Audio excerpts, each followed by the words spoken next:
Hello dear students, नमस्कार, जय जोहार। आप सभी का स्वागत है हमारे यूट्यूब चैनल CGVAPM.जनरल स्टडीज पर।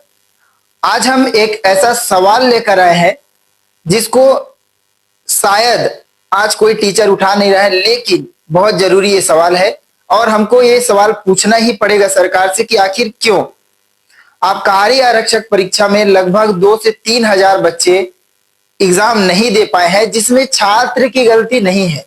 यहाँ पास गलती है इस एडमिट कार्ड में दिए हुए निर्देश की।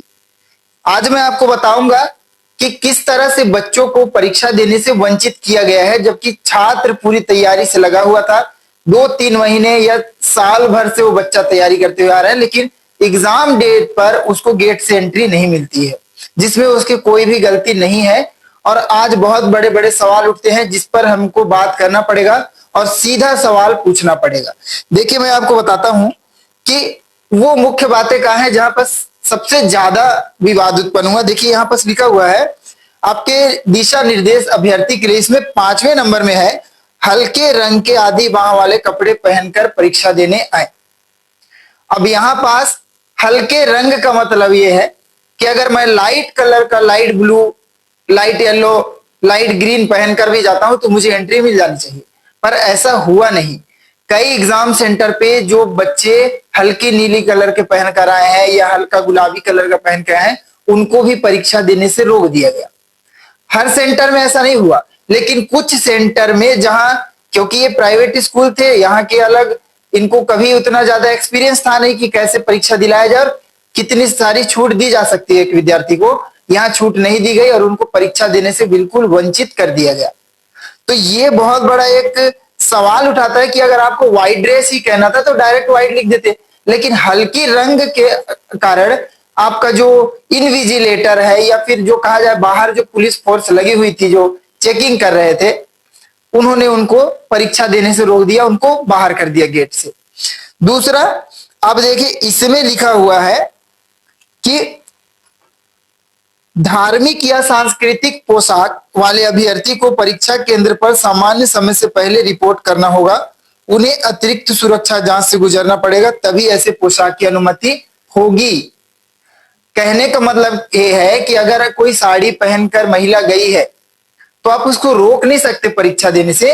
हाँ, आप एक्स्ट्रा चेकिंग कर सकते हैं। अगर वो समय से पहले आया हुआ है तो आपको चेक करना पड़ेगा कि अगर वो, देखिए, साड़ी जो है धार्मिक पोशाक है, ये भारतीय संस्कृति में जुड़ा हुआ है, हिंदू धर्म से जुड़ा हुआ है, ये एक धार्मिक पोशाक है। साड़ी पहनी हुई महिला को आप परीक्षा देने से नहीं रोक सकते ये बोलकर कि आप टी शर्ट पहन कर आइए। धार्मिक पोशाक पहन कर आए हैं, उसको चेक करिए। अगर चेकिंग में आपको नहीं मिलता है तो आप एंट्री दीजिए। ये साफ लिखा हुआ है आपके निर्देश नंबर 13 पर, लेकिन ऐसा नहीं किया गया, परीक्षा देने से रोक दिया गया। साड़ी पहन कर आए हैं, परीक्षा मत दीजिए, बाहर निकल जाइए। तो ये बहुत बड़ा एक सवाल उठाता है कि आखिर इन अभ्यर्थियों की क्या गलती है, और अगर इस तरह के निर्देश हैं तो क्या परीक्षा सेंटर की गलती है, परीक्षा केंद्र में लगे हुए उन अधिकारियों की गलती है जिन्होंने एंट्री देने से मना किया।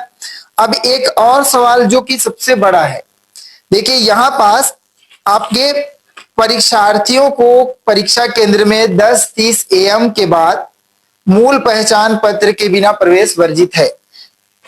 ये 10:30 AM और किसी के एडमिट कार्ड में यही टाइमिंग दिया हुआ है 10:45।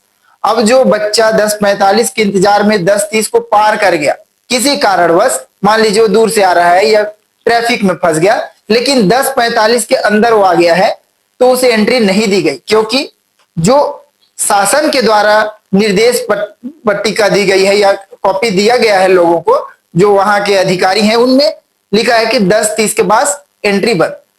तो 10:30 के बाद उन्होंने गेट बंद कर दिया।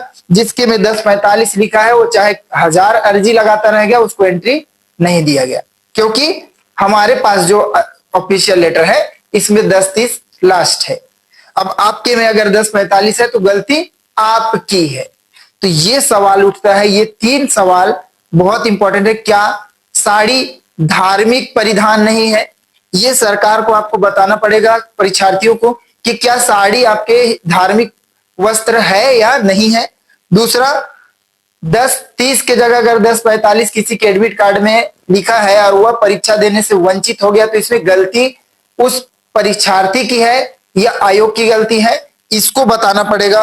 और तीसरा यह है कि हल्के रंग का कपड़ा मतलब क्या होता है, क्या हल्का ब्लू कलर का कपड़ा हल्का नहीं होता है, ये सरकार को जवाब देना पड़ेगा। और ये 3 आधार पर हाई कोर्ट, सुप्रीम कोर्ट, हर कहीं छात्र पहुंच जाएंगे। आप मुख्यमंत्री हो, आप मंत्री हो, सबका घेराव हो रहा है और ये आधार बन सकता है कि ये परीक्षा रद्द भी हो सकती है। तो ये बहुत बड़ा एक इशू है।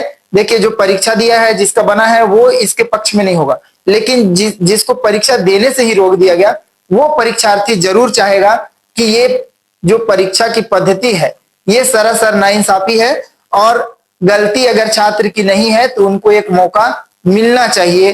अगर परीक्षा दिला रहा है आयोग तो उसको सारी चीजें स्पष्ट करनी चाहिए कि किस तरह से परीक्षा होगी। धन्यवाद वीडियो देखने के लिए। अपने सुझाव जरूर कमेंट करें। अगर आप नए हैं तो हमारे चैनल को सब्सक्राइब करें और बिल्कुल ये वीडियो अपने दोस्तों के साथ शेयर करें जिनके साथ इस तरह की कोई घटना घटी है। Thank you.